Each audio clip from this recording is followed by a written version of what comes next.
Welcome to MSL Talk with Tom Caravela, a podcast specifically designed for MSLs and all things field medical.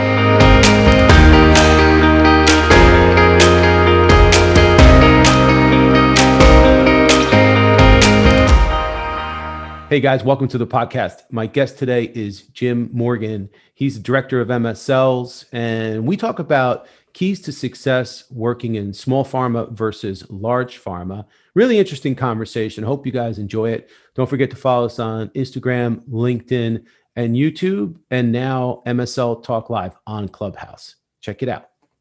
Hey, Jim, how's it going today? Thanks for joining me. Hey, Tom, thank you for inviting me. Awesome, man. Well, listen, I'm excited to have you on. We had a conversation. We talked about your background, which is really predominantly in smaller companies. Correct. So thought you'd be perfect. A lot of people have asked me about, maybe getting into the conversation of what it's like and how you can be successful working in small companies versus large pharma. So before we get into that, why don't you do a quick introduction, let everybody know who you are and what you're up to these days? Sure. Okay. My name is Jim Morgan. I am a PharmD by education. I received my PharmD from University of Florida. I've got my start in pharmacy and oncology for the first part of my career. And then about 11 years ago, I made the jump to industry. I worked at a couple of medium to large size companies in the beginning. And then, as you mentioned, my last three companies have been with small startups. So I've held national director and global director at the last three companies. And it's something that I'm very passionate about. It's something that I really enjoy doing. So, yeah, I mean, and I thought you'd be the perfect person to have this conversation with. So do you have any exposure into large pharma, or is just most of your experience on the startup or small pharma side? So when I got into industry, I joined with Genzyme Pharmaceuticals. Oh, yeah. Which was a bit of a medium to large size company at the time. And unfortunately, I came in right before the Sanofi acquisition. So a few of us from Genzyme left and joined Onyx Pharmaceuticals, which at the time was, again, sort of a medium size company that I was able to really sort of hone my skills in MSL. I made the jump to regional director pretty quickly. But then again, with the Amgen acquisition, I left and I took a small detour with Alexion Pharmaceuticals, and that was much larger, larger company. And I realized that, it wasn't what I was used to when I was working with the other kind of medium-sized companies. So I left there and Alexion and started with a very small startup in San Francisco called Sunesis Pharmaceuticals. Yep. I stayed with Sunesis for a couple of years, but unfortunately their phase 3 trial missed primary endpoint. So the team that we had built had to downsize. Then I left Sunesis and went to Karyopharm Therapeutics. And again, it was small startup. There was nobody in medical affairs at the time. So we built out a team there. But again, things kind of slowed down a little bit, and I got an opportunity to join Immunomedics, which was my most recent company, and that's where I was able to develop a full team, get a drug complete through FDA submission and approval, and through launch. And earlier last year, we had a very successful launch of Trodelvy, and we really made a go of it, and we were acquired late last year, as you may know, by Gilead Sciences. So that's where, it became sort of, we made the shift, right, from small startup, small biotech to a much larger company with a global footprint. So I've had experience in both, but most of my significant input into the MSL role has been in small startup. Yeah, but obviously Genzyme at that time was a good sized company. Alexion, good sized company. So you clearly have experience on both sides of the equation. Exactly. Which is going to be helpful for this conversation, because I think that a lot of people kind of want to know, some of those nuances. So let's talk about what to start, like, what are the pros and cons of working in a small company versus large? Let's say we start with the pros. Okay. So, Tom, I get asked this question all the time, right? So, larger companies, big pharma, they're very stable, right? They've been around a long time. They have established pipelines. Mm-hmm. They have marketed products. They generate revenue, so they have very strong and established budgets, and they are able to set sort of very very solid MSL plans for tactics and field execution. So a lot of people that join big pharma stay there for a long time. They develop tenure. They're there for many years. And they have a very established infrastructure. They have training departments. They have regulatory departments. They have compliance departments. Sort of the full suite that you are used to when you join a large company. Yeah. It's very low risk, right? There's low risk of turnover. No one's going to come in and acquire a large company very often, or the drug's not going to fail, and there's going you're not going to be looking for a job in a year or so. So those are the pros for the big pharma. Yep. But for small companies, it's a little bit of a different strategy. You have to have sort of an appetite for risk, if you will, because if you're joining a startup, especially on medical affairs, you're usually joining before the approval. Right. So you're usually in phase 2, phase 3, and there's very little infrastructure. So there's a bit of a risk. We're developing a team. We're developing a lot of the resources as we go along. But there's no guarantee that the drug will get approved by the FDA or even past like the phase 3. I mean, I've been in that situation a couple of times. And, if it's a small company with very little budget, typically these guys are relying on investor capital, right? Because they have no revenue generation. If they don't get approved by the FDA or they miss their phase 3, then typically they'll downsize the MSL team, and the team will have to start looking for jobs or go elsewhere. Or if they do happen to get approved, like what just happened with Immunomedics, they become acquisition targets, and they've got a drug, they've just approved it, they've launched it, and it becomes very easy for a larger company to come in and buy them up.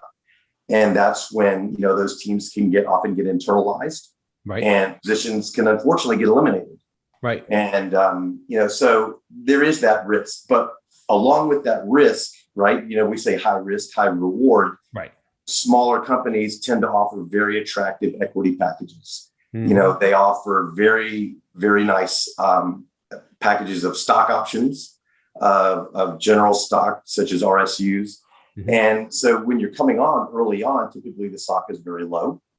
But if you do make approval and the drug does hit the market, then typically the stock price goes up quite a bit. So that's where, the fun part of it comes in, right? You've made your money. Right. And, it's then you get that excitement of launching the product as well. Yeah. The other part of it too with small startups is they're generally, they might have a novel drug, or they have a novel mechanism. It's not something that's established, by other companies or anything like that. So the science is a little more exciting. The KOLs and the top investigators, they want to talk to you about their drugs, right? Yeah. And they want to get their hands on it and study it. And that's where MSLs really thrive, right? They want to go in and talk to these guys. They have something exciting and new to talk about. So, it can be very rewarding. Sure. If you can stomach the risk. Yeah. And that's a big pro for smaller companies, is access and the ability to have KOLs that are really eager to see you. Right. And, as opposed to, maybe another organization, whether it's large, small, doesn't matter, but lack of access can be really frustrating. So that could be a really big draw. But to your point, getting back, I mean, obviously some of the differences. So large pharma, you have less risk, more stability. more infrastructure. People typically stay for a much longer period of time, but you're probably not getting the big RSU package that you're going to get. Right. I mean, because their stock price is going to be stable, right? I mean, it's, there's just not going to be that brass ring that you would reach for with a smaller company. Yeah. And then what about, so we talked about some of the, kind of an overview of the basic pros and cons, but what about the differences in responsibilities when you're working for a smaller company versus a larger company? I would imagine that you get to do more at a smaller company, right? Exactly. I mean, again, when a small startup company is developing their medical affairs program, typically the MSL team will be the first section of their medical affairs program that they'll build out because they need people in the field. There's clearly no commercial team. So they're looking for, to start generating awareness, right? They're looking for MSLs to get out and talk about their clinical trials, help encourage enrollment, that kind of thing. But when they're developing the MSL or the medical affairs program, there's typically not much in place. There's no SOPs, there's no internal content. There's very little training. I mean, typically when we start with an MSL team and there's very little resources, we have clinical trial protocols, we have an investigator brochure, maybe we've had some, materials from previous advisory boards, but that's really about it. Yeah. So for an MSL to come in, they've got to be willing to wear a lot of hats. They've got to, we're talking about developing training materials. We're developing internal content, slide decks. We're developing external facing content that we want to show our KOLs and investigators. We're developing standard operating procedures, MSL handbooks and guidelines and things like that. All of that stuff is really incumbent on the incoming team to do it. Right. And so, whereas, large pharma, those are already there. Those are already in place. The MSL comes in and they get big, here's your package, and you learn it and you read it and off you go. Where, a small startup, the MSLs, we're all developing this. And we kind of have this saying as we're building the plane as we fly it. But I'll tell you, a lot of people, as on the recruiting side, as a recruiter, a lot of people come to me and come to my team looking for that sort of thing, right? Whether they've been with large pharma or not. There are people that want to have an opportunity where they can make an impact, wear a lot of hats, have more responsibilities than just a traditional therapeutic MSL. They want to be able to, which actually helps them build their resume because they can show that they've done all these things. So I think one of the real advantages to working at a small company is because of the fact that there's less infrastructure, you get more responsibility. You get to do more. Yeah. Would you agree? Oh, absolutely. And you're exactly right. You can put it on your resume that you've developed SOPs, or you've been a part of developing a clinical trial protocol, or, you launched a product. I mean, you're right. It is. It's a lot more rewarding for a lot of MSLs, especially MSLs that are sort of kind of coming into the field and they want to get that exposure. Yeah. They have a lot of responsibilities to be able to cover and wear a lot of hats. Yeah. Well, let's talk about, so when I think about that, I think about infrastructure or lack thereof. So what's the downside to that? So what challenges and how difficult is it when you're in that environment, you don't have the infrastructure? I mean, I would think that, there's got to be a lot of challenges to that. There is. And, we kind of laugh about it because, one of the fun parts to the job is that there's no infrastructure. And one of the hardest part of the job is there's no infrastructure. Yeah, right. So like I said, we're developing content ourselves. I mean, when I was at Immunomedics and we had our team, we had no training materials. So I assigned topics to each MSL to develop training, and the MSLs trained each other, on our drug and our clinical trials and our data and so on. But moreover than that, there's like I mentioned before, there's no standard operating procedures. So we have to put these things in place. There's very little budget, right? I mean, commercial organizations have very large budgets, and large pharma has very large budgets, but it's very tight when it comes to we want to hold an advisory board for for some of our investigators and some of the top tier KOLs. We're looking at ways to cut corners and utilize MSLs for medical writing and things like that. So it becomes a bit of a challenge. I'll be honest with you. I've had MSLs that have come work for me that had come from large pharma, mm-hmm. and they ultimately didn't feel very comfortable because there was very little resources. They didn't feel comfortable like developing all this content, and there's no training. Jim, there's nothing training. Like, well, yeah, we're doing it on our own. But so it does require a bit of a different mindset when you come into small pharma. Is you got to be willing to work with little to no resources and sort of make do with what we have. And that's something that really has to be evaluated during the recruiting process, because Exactly. we see that all the time. You can't take somebody that's spent their whole career in large pharma and then all of a sudden they want to transition to a small startup or a small pharma. And not to say that they can't be successful, but they really do need to be vetted out to make sure that they have an understanding of what they're signing on for, and that that's what they want at that stage of their career. You're exactly right. I mean, it's like I said, it's a difference in comfort level of being able to thrive in that kind of environment where there's not a lot to grab onto. Yeah.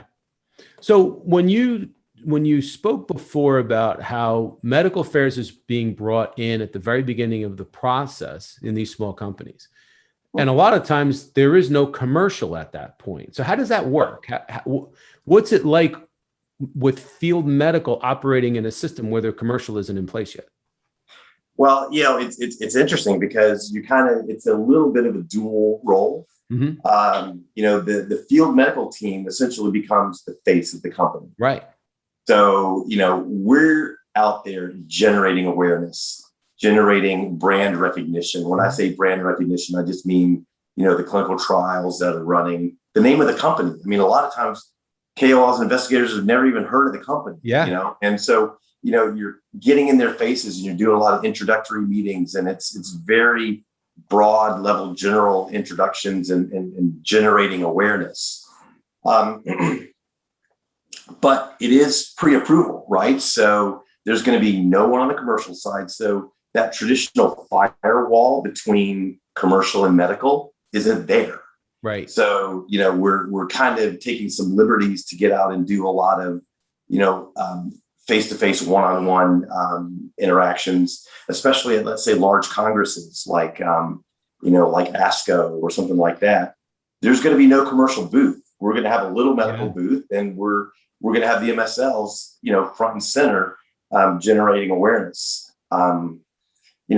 Larger companies have commercial organizations, even departments within the commercial organizations that handle advisory boards or not investigative meetings, but KOL meetings at congresses and things like that. That's going to be a responsibility of field medical affairs. We'll be doing all of those things. So it's a little different, and then there's that compliance question, right? I mean, it's pre-approval. There's no marketed products. So there's no Sunshine Act. Right. There's no obligation to report a lot of those things. So, we're in there, having dinners with KOLs and investigators, again, just generating awareness and being sort of the face of the company. And that has to cause some stress, right? So you have your field medical teams, the face of the organization. You don't have a compliance department keeping people in line. You don't have like the norm, like it could be a recipe for disaster. It is. I mean, it is tough waters to navigate. And listen, I mean, that's one thing that the MSL team has to be, they have to be ready to adapt and change. Yeah. I mean, because, if we're moving in one direction and leadership team decides we're going to go in another direction, then, it's stop and do an about face and go in a different way. And a lot of it is due to, some FDA regulations that are coming up or some compliance concerns. It's a bit of a fire drill sometimes. Yeah. Well, and that makes me think about, again, getting back to the recruiting piece. Would you say that for a smaller company, it almost becomes mandatory or desirable to find people with more experience because there's less training and because there's less infrastructure? I would think it would be very difficult to hire somebody brand new into the role when they don't have the training capacity and the access to that. You're right. It is a bit of a there's a very kind of a narrow window of sort of that MSL experience that you're shooting for, because as you mentioned, very senior MSLs that have been around for a long time, been around 20, 30 years, that haven't worked in startup, also don't really thrive in this situation with limited infrastructure and resources. Yeah. But brand new MSLs is too, you don't want to be holding, or I don't want to say holding hands, but you don't want to be training someone on basic MSL 101 type of techniques on how to engage a physician or anything like that when you're in startup mode and everyone is hitting the ground running. Right. I think what we look for people that have experience in getting in the field and talking to investigators, that can work autonomously, that don't need a lot of guidance. Yeah. But again, that are willing to adapt, wear a lot of hats, roll up their sleeves, and, be willing to maybe take on some roles that are not in the traditional MSL role. Yeah. So other than experience and some of that stuff that you just mentioned, if there are people out there listening to this that are interested in transitioning their career to a small company, what skills would you look for when you're hiring folks like that? So, when I'm going through the interview process, I'm looking for, first and foremost, people skills, right? Mm-hmm. I'm looking for people that can speak very clearly and fluently and don't really have a problem getting in front of a group and speaking, because, again, we're out there in the field with the face of the company. But I also look for people with other technical skills too, that, can you manipulate a spreadsheet? Can you create a PowerPoint presentation? Yep. Can you get in front of a room of doctors and speak, clearly and fluently? Because at this point of the game, one of the big topics with MSL organizations, right, is metrics, right?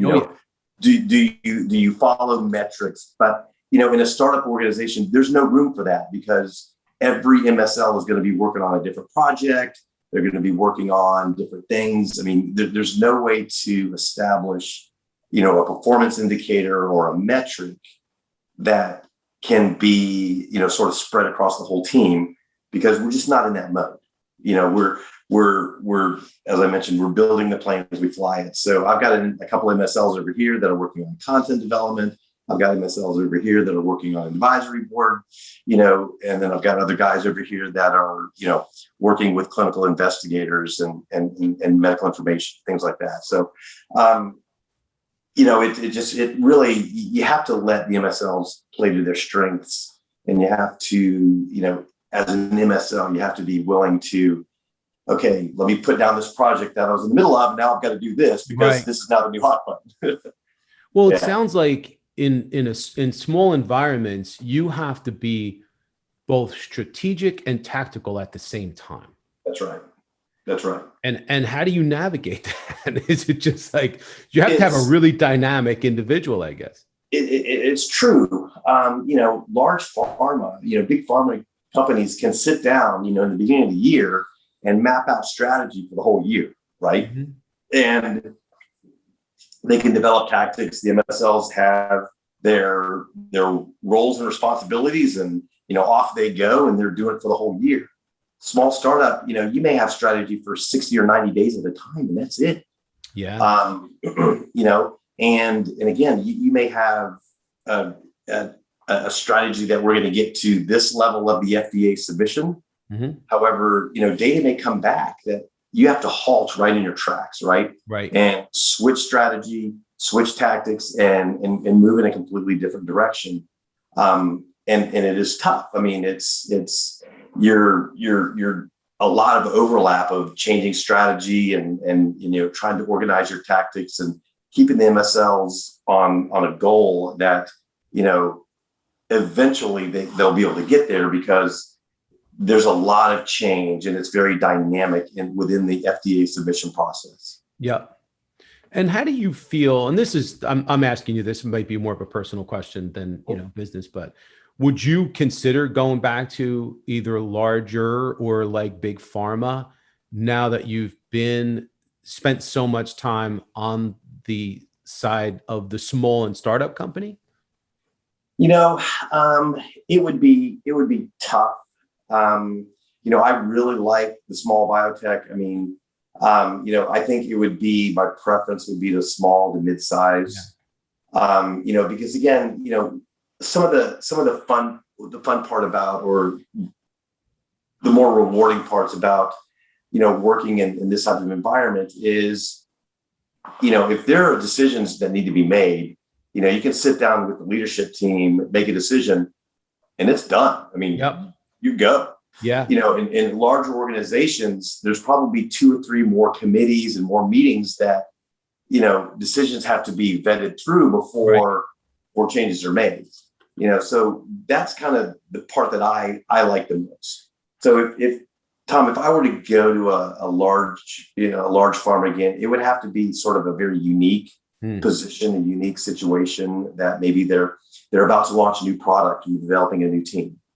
I could do that, but you know, I'm not surprised to hear you say that. I feel like most times when I'm talking to folks, when they make that transition and spent a lot of time at small pharma biotech, they get used to that type of lifestyle and being in more of a fast-paced dynamic, wear a lot of hats, and get used to the lack of infrastructure. And then it becomes difficult for them to make that transition back over to large pharma. So it does make sense. And I'll say this from a recruiting standpoint and just looking at the industry as a whole, there have been and there will continue to be more and more opportunities in small pharma because more and more drugs are getting approved each year by the FDA, which is creating more and more opportunities. More and more MSL teams are being built than ever before. As you said, MSL teams are coming in before commercial and, to prep the market and do all the heavy lifting. So it's really a great time for field medical affairs as far as opportunity. And I think that anybody that's listening to this that may have a career in large pharma, it might not be a bad idea to consider making that transition at some point. Or if you've had your whole career in small pharma, you might want to continue to stay there because I just think there's going to be a lot of opportunity personally. I agree. And I can tell you that most of the colleagues that I've had in small pharma, we're all still here. Yeah. And, we were all in small pharma kind of companies. And, listen, we also kind of travel in packs. I mean, my director that hired me at Onyx, hired me at Synesis and hired me at Carolan. And, teams of MSLs came along with me. Yeah. And, as I most recently left Immunomedics, I would probably, if the opportunity came along, I would probably look to hire, other MSLs that I've worked with in the past to come again, because they like that. They like that opportunity.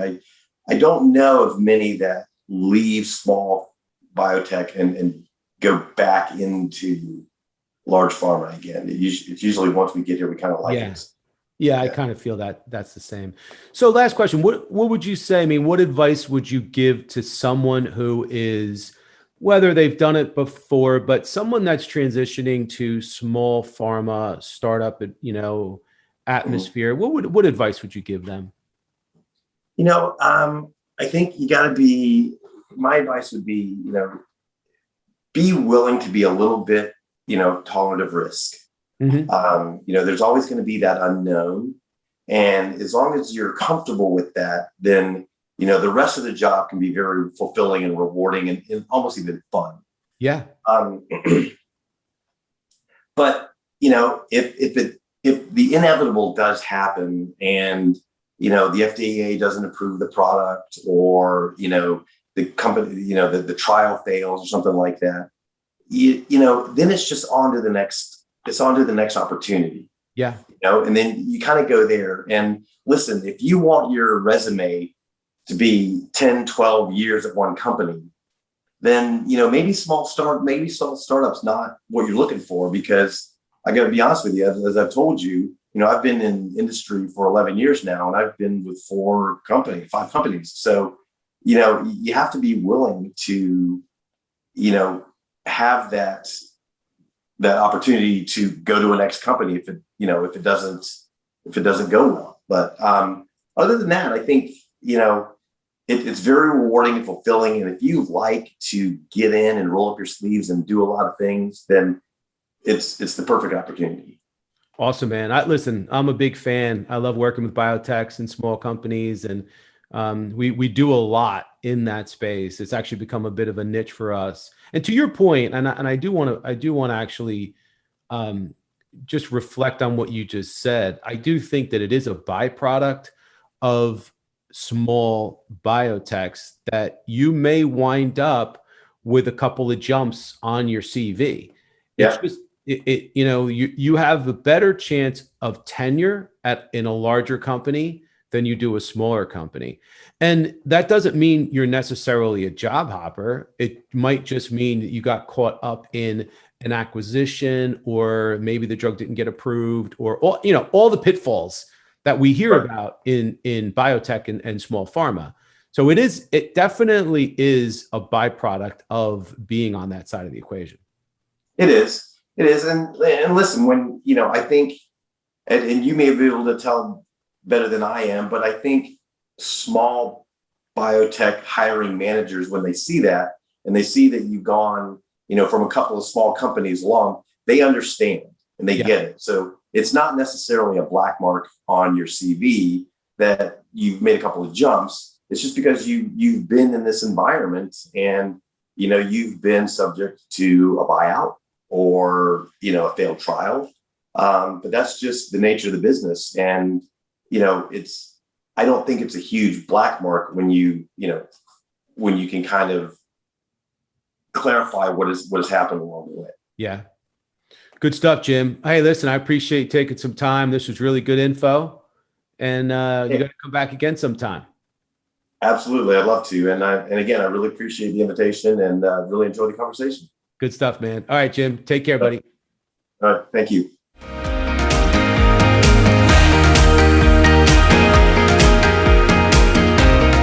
Thank you so much for listening to the show. If you've enjoyed it, please subscribe so that you don't miss episodes in the future, and feel free to leave a rating or a review or a comment. Thanks again, and I look forward to seeing you again soon.